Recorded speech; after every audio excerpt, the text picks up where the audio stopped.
Salmo 21.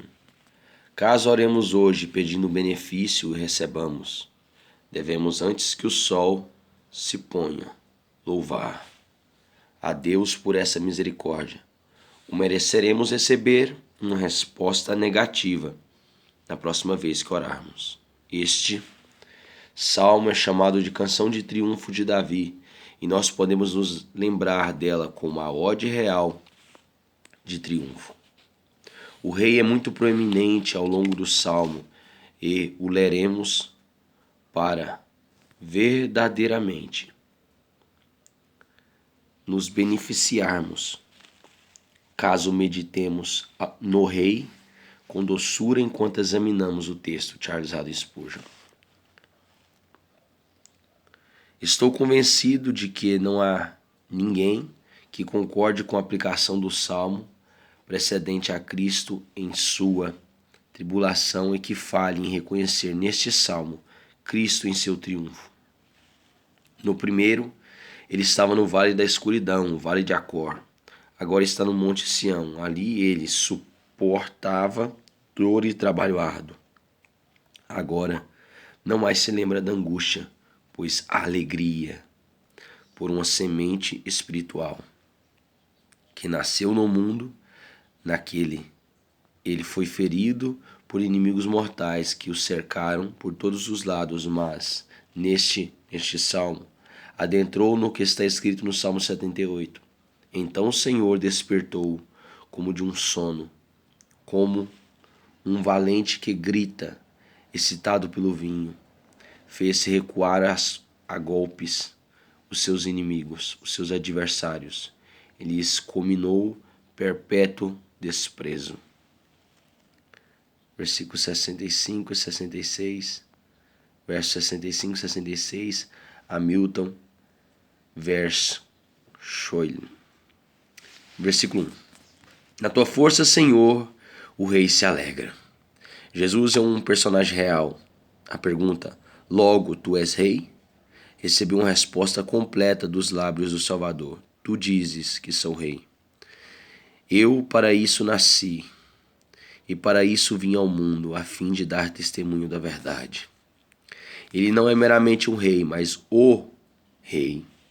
Rei das mentes e corações, reinando com domínio de amor, diante do qual qualquer outro governo não passa de força bruta.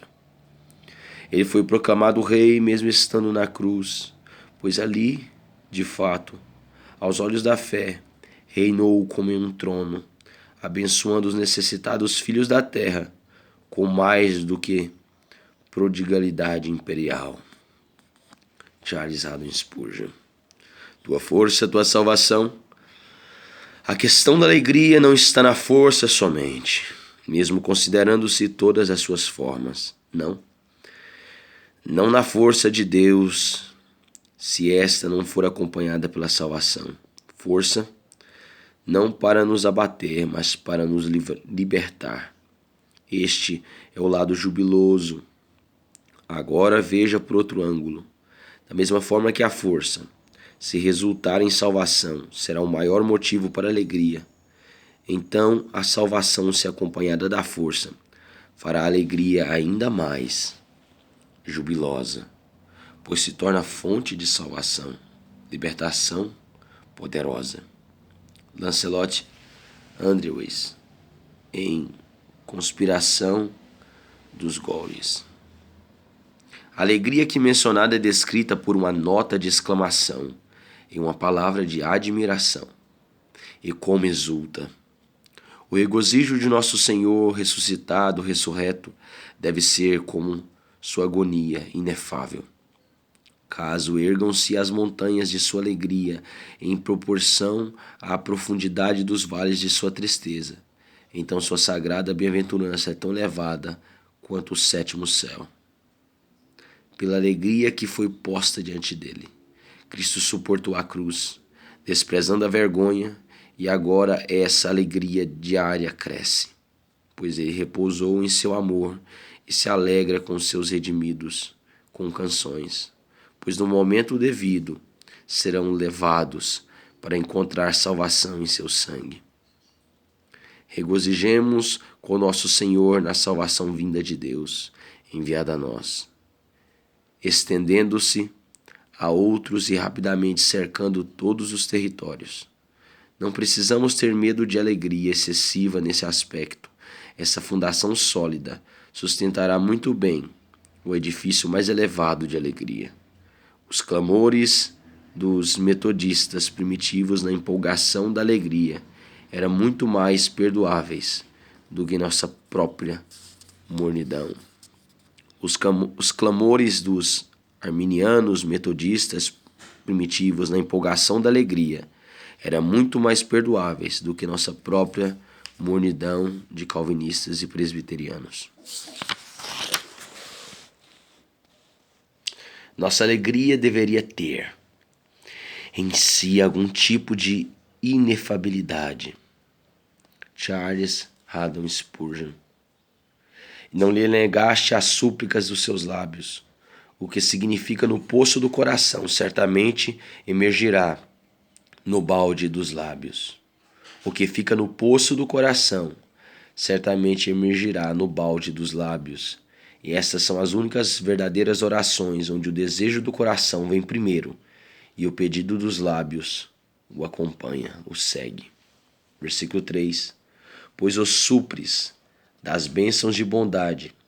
A palavra suprir significa anteriormente preceder ou ir adiante. Certamente Jeová precedeu seu filho com bênçãos. Antes que ele morresse, os santos eram salvos pelo mérito antecipado da morte de Cristo. Antes que ele morresse, os santos eram salvos pelo mérito antecipado da morte de Cristo. Antes que ele viesse, os cristãos viram seu dia e se alegraram, e ele mesmo se deleitou com os filhos dos homens. O Pai está tão disposto a conceder bênçãos por meio de seu Filho, que em lugar de se constranger por conhecer a sua graça, ele supera a marcha mediadora de misericórdia. Não vos digo que rogarei ao Pai por vós, porque o próprio Pai vos ama. Antes que Jesus chame, o Pai responde, e enquanto ele está falando, o Pai ouve. As misericórdias podem ser compradas com sangue, mas são também concedidas gratuitamente. O amor de Jeová não é fruto do sacrifício do Redentor, mas esse amor, com suas bênçãos de bondade, precedeu a grande expiação e promoveu nossa salvação. Leitor, lhe será uma alegria se, como seu Senhor, você puder enxergar a providência e a graça que vão à sua frente, provendo suas necessidades e preparando seu caminho. A misericórdia, no caso de muitos de nós, correu antes de nossos desejos e orações e sempre corre à frente de nossos esforços, expectativas e até mesmo nossas esperanças são deixadas para trás. A graça preveniente merece uma canção. Podemos compô-la utilizando essa frase: clamemos. Charles Haddon Spurgeon. Como se ele dissesse: Senhor, nunca pedi um reino, nunca pensei em um reino, mas tu tens me dado provisão de bênção da tua bondade. Vejo essa observação ou doutrina como algo doce e digno de todos os nossos reconhecimentos de gratidão. Ter a provisão de bênçãos da bondade de Deus ou as boas bênçãos de Deus. Não é algo novo para Deus caminhar de forma a prover amor e misericórdia aos filhos dos homens. Aos filhos dos homens. É desta forma que sempre lidou, lida e lidará com o mundo. É assim que trata as nações do mundo, as grandes cidades e localizações, as famílias e as almas em particular. E diga-me, o que acha de todo aquele capítulo de Lucas, o 15º? Há 3 parábolas, a da dracma perdida, a da ovelha perdida e a do filho perdido. A mulher perdeu a dracma e vasculhou para encontrá-la, mas foi a dracma que primeiro procurou a mulher, ou a mulher que foi em busca da dracma. O pastor perdeu sua ovelha, Mas foi a ovelha que primeiro procurou o pastor, ou o pastor que procurou a ovelha? De fato é dito do filho perdido que ele primeiro toma uma decisão: irei ter com meu pai. Mas quando seu pai ouviu a distância, correu para encontrá-lo e o abraçou, dando-lhe boas-vindas. Por quê? Apenas para demonstrar que as obras da graça e da misericórdia ocorrerão na forma de um amor preveniente. Condensado de William Bridges. Uma grande parte de nossas bênçãos nos é dada antes de pedirmos ou buscarmos. A existência, a razão, o intelecto, o nascimento em uma nação cristã, o chamado de nossa nação ao conhecimento de Cristo e o próprio Cristo, com muitas outras coisas, não foram buscadas por nós, e ainda assim os recebemos, como era o direito de Davi requerer o trono. Ninguém jamais pediu um Salvador, até que Deus, por seu próprio mover, prometeu em Gênesis a semente da mulher. William S. Plumer. Pões-lhe na cabeça uma coroa de ouro puro. Jesus usou a coroa de espinhos, mas agora usa a coroa de glória. É uma coroa indicando a natureza da realeza, o poder imperial, honra merecida, conquista gloriosa, o governo divino. Napoleão coroou-se, mas Jeová coroou o Senhor Jesus. O império do primeiro derreteu em uma hora, mas o outro tem domínio eterno, permanente. Charles Haddon Spurgeon. Versículo 4. Ele te pediu vida. Ezequias pediu uma vida e Deus lhe deu 15 anos, o que consideramos como 2 vidas e um pouco mais. Ele concede generosamente de acordo com sua natureza. Assim fez Alexandre o Grande, quando deu uma cidade ao pobre pedinte, e quando enviou a seu professor um navio cheio de incenso e ofereceu a ele sacrifício livremente. John Trapp. Versículo 5. Grande lhe é a glória da tua salvação. Senhor, quem é como tu? Salomão em toda a sua glória não podia ser comparado a ti, o desprezado homem de Nazaré. Charles Haddon Spurgeon. Lembro-me de certa pessoa no leito de morte, ouvindo um sermão sobre Jesus Cristo. Ela disse, fale mais sobre isso. Deixe-me ouvir mais disto. Não se canse de falar de seus louvores, anseio por vê-lo. Como poderia eu querer algo mais, se não ouvir sobre ele? Certamente, não há como chegar ao ponto em que se tenha falado demais sobre Jesus Cristo. Sobre este assunto bendito não há possibilidade de hiperbolizar. Falasse eu as línguas dos homens, e dos anjos, jamais poderia apresentar Cristo completamente. Isto envolve uma contradição eterna, que a criatura pode enxergar até o cerne do Criador. Suponha que toda a areia da costa, todas as flores, ervas, folhas, gravetos de árvores em florestas e bosques, todas as estrelas do céu fossem criaturas racionais e tivessem sabedoria e língua dos anjos para falar do encanto, da beleza, da glória e da excelência de Cristo, ascendido ao céu e assentado à destra de seu Pai em todas as suas manifestações específicas. Ficaria ainda a milhões de quilômetros diante de Cristo, diante de Jesus Cristo. Ficariam ainda a milhões de quilômetros distante de Jesus Cristo. Isaac Ambrose. De esplendor e majestade o sobrevestisse. Caso haja um peso de glória muito mais evidente e eterno para os seus humildes seguidores, o que deveria haver para nosso Senhor? Todo o peso do pecado foi lançado sobre ele. Logo, é apenas resultado que a medida plena da glória de carregar o pecado seja lançado sobre a mesma pessoa amada. A glória proporcional à sua vergonha ele deve e irá receber, pois muito a merece. Não é possível honrarmos Jesus até o ponto do exagero. Não é possível honrarmos Jesus até o ponto do exagero. O que nosso Deus se deleita em fazer, devemos nós certamente fazê-lo dando o nosso melhor, e nunca será o suficiente. Charles Haddon Spurgeon.